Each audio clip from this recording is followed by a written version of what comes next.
چې چا پروژه کې دروغ پرې نه خودل او په دروغ عمل پرې نه خودو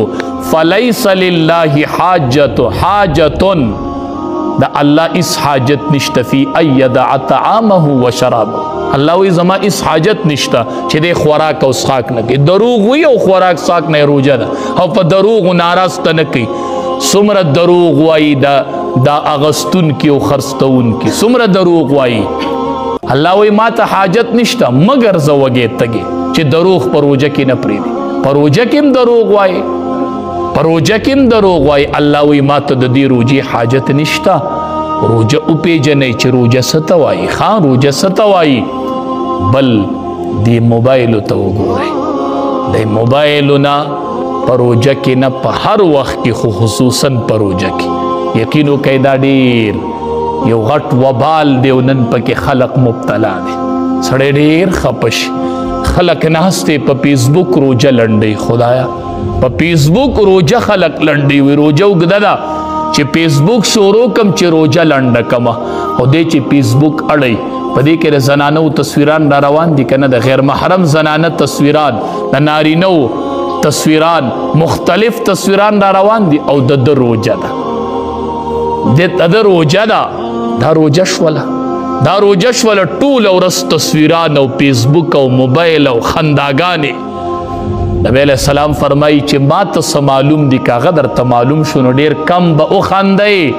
ډېر زیات به وجاړئ کو خبر شولی دا د جړا مقام دی روجه په قرآن لنډه کوي روجه په قرآن لنډه کوي روجه په تلاوت لنډه کوي روجه په ذکر و اذکار لنډه کوي روجه د الله سره په یاد لنډه کوي هر ټیم د الله دعا قبلوي وي زه لاس کلاس چې دعا دي قبوله کړم اوچت کلاس ای ځوانانو د موبایلونه احتراز وکړئ د سترګې م صفا کوئ وایي زما د سترګو روجه ده څنګه چې مې د خولې روجه ده زما د سترګو م روجه ده دې سترګو مې روجه نیولې ده د دې سترګو روجه مې خرابېږي زما د اندامونو روجه ده د سترګو مې روجه ده زه به بې حیایي نه ګورم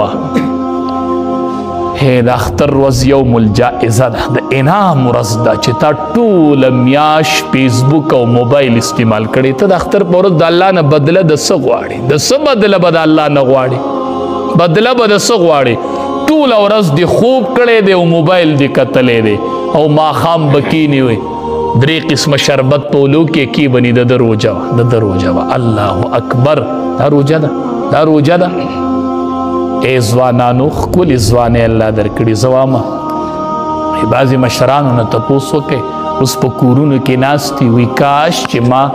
د تراو ختم وکړلې کاش مولي صاحب چې ما روجه ونیولې مولي صاحب هغه وخت به راشي چې زه به په امام پسې ولاړ یم او امام به تراو کې قرآن اورئ داسې مشران دي ارمانونه کوي ارمانونه ځوانانو ښکلې ځوانۍ الله درکړي ښکلې ځوانۍ دا ودرېږئ دا په دین زړې کوئ ستاسو د توبې میاشت ده ستاسو الله سره د روغې میاشت ده دا هم د روغې میاشت ده ځوانانو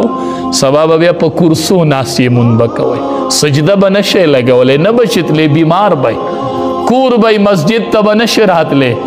د کور به روجې ته به خوراک کوي مولي صاحب بیمار یم نو اوس څه وکړم خوراک کوي او جاړي ما ته دومره رابطې راته راوشولې مولي صاحب زه نشم نیوی روجه څه چلو کوم نو هم د شریعت د طرفه تا ته اجازت دی مه نیسه